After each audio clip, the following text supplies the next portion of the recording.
contemporarily in the history of our nation. Oprah, Eudora Welty, William Faulkner, Morgan Freeman, Jim Henson, James Earl Jones, and Sam Cooke, just to name a few. Plus a lot of everyday heroes that we have a lot of out here today, and nobody will ever know your name, but you are making a difference in people's lives. So how is it that a state that has produced so much, and not just in entertainment, but in education, and in medicine, and in science, how is it that we are always last in everything good? We are number 43 in education. We are number 44 in opportunity. We are number 48 in infrastructure. We are number 49 in economy, and we are number 50 in healthcare. Mississippi is the nation's sickest state, and we have held that title since 1990. That's a long time. I was only 7 years old when we grabbed that title, and we seem to want to hold on to it forever, but I don't know why. If you look around today, you see all these dichotomies. We are black, we are white, we are of Asian descent, we are of Hispanic descent, we are Native Americans, we are a mixture of all of those things. We are agnostic, we are atheist, we are Christian, we are Hindu, we are Buddhist, we are nothing. We are gay, we are straight, we are lesbian, we are bisexual, we are trans. We are all these things existing in this state in the Deep South together. We are down home people, and we are world travelers. We are so different. But the thing that unites all of us out here today is love, and not just any love, but love for the sick among us. Because a lot of people out here today are sick, and if you're not sick, you know somebody who's sick, and if you know somebody who is sick, then you know somebody who can benefit from this plant. Yes! And when we talk about these numbers, so often, as we saw with COVID-19, it's just numbers, just numbers. It is just numbers until one of those numbers is your mom. Yeah! Or one of those numbers is your dad, or That's your right. kid. Somebody laying on your couch, struggling for every breath. That's To right. us, these people are not just numbers. To us, these people are family. And when we voted for Initiative 65 in November, we voted for our families, and we voted for ourselves. I personally voted for my mother, who has been struggling with fibromyalgia for 20 years. A woman who has given her entire life for her family, who has not had a good night's sleep in over 20 years. Fibromyalgia is hell. And the doctors cannot figure it out, and they just give you a cocktail of medicines and hope that one of them works. And then they say, just get a good night's sleep. And my mom says, but I'm in too much pain to sleep. And they say, well, if you don't sleep, you'll be in more pain. And on it goes for 20 plus years. My mom has struggled with this, and I have watched her, and she has said to me, I hurt every single day. A bad day for me is a good day for my mom. And not only her, but 2 months ago, my mom sent me a message because I was in Asia teaching, grading papers like teachers do all night long. And I'm in Asia grading papers, and I check my messages. Hey, call me. And my heart sunk because I already knew. Because the only thing that my family dies of is cancer. So I called her. I said, what's going on, Mama? She said, your daddy was at a doctor's appointment. They were checking for something else. They found a spot on his lung. I said, I'm coming home. My dad was recently diagnosed with stage 3 squamous lung cancer.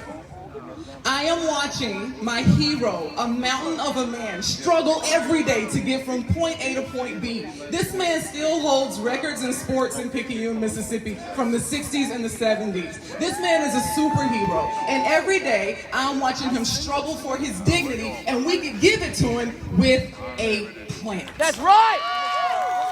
When I voted in November, and I vote very differently from a lot of Mississippians because we see life just a little bit differently.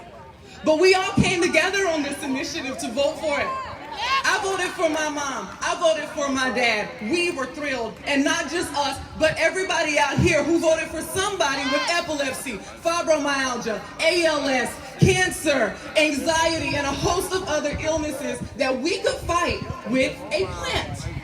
So imagine our collective grief when it was overturned. Like our fellow Mississippian Fannie Lou Hamer. 50 years, 57 years later, we are still sick and tired. We are sick with a host of illnesses and tired of a government who couldn't care less about what we want. And in Mississippi, I have heard this mantra for my entire life. If you don't like the way things are, you can leave. But that is so intellectually lazy, elitist, and un-American. That's right! Because our Constitution says, if you don't like it, change it. And the way we change it is at the polls. And that is what we did. 74% of us who are different from each other, we voted. I voted from China. Yes, China. Yeah! And rallied a whole bunch of other people, Democrats and Republicans. We worked our butts off so that people who are Americans all over this globe would be able to vote. And there are Mississippians all over the place, and we voted for this initiative. So imagine our collective grief when they took it away from us. When we did what we were told we could do with our Constitution. You will be hard-pressed to find a more divided state. But we all came together for this because we share the belief that there is an easier, smarter, healthier way than endless opiates. Yeah! That's right! We want to know from the people who voted for you, those in position who refuse to hear us, what we want to know is why? Why? What has such a hold on you that you refuse to acknowledge our vote? The very thing that unites us as Americans. And where else does this lead? What I find so ironic is that this country is so quick to demonize other governments and then turn right around and do exactly what you demonize. That's right! It doesn't make sense. And I read in the paper and somebody, one of our leaders, said it's unconstitutional due to a loophole beyond our control. My question is, if it's not in your control, whose control is it in? The mafia! Why are we voting for you? Yeah! And why did you not fix the problem before it made it to the ballot? If there are any teachers out here who have ever led a student council at a high school, at a middle school, at an elementary school, you know that if you are in that position, whenever the kids bring a petition to you, your job is to check it. And if there's something wrong, you send them back to fix it before it goes before the constituency. And you didn't even do that. That's right! Our country suffers from a lack of trust. You think that we don't want a government that we can trust? We absolutely do.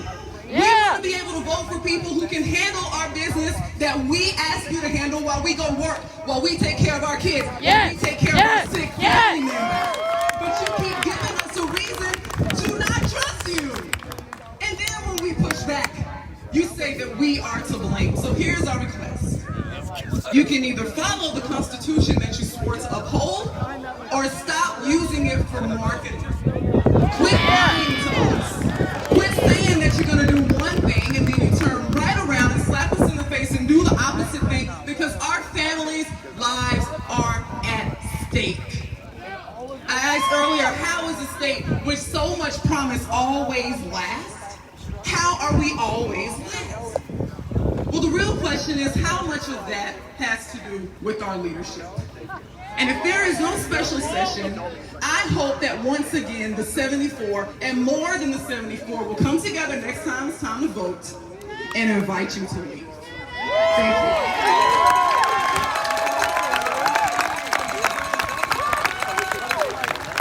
Yeah, you're right. Y'all hear that, legislators? Y'all hear that, Governor Reeves?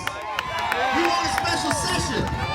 We want you to enact medical marijuana and make it look exactly like Initiative 65. And we want you to fix the ballot initiative process that y'all broke. Y'all want to welcome one of our online organizers, Bethany Hill. She's a medical cannabis refugee. Please welcome her to the stage. Hey guys, that's a hard act to follow for sure.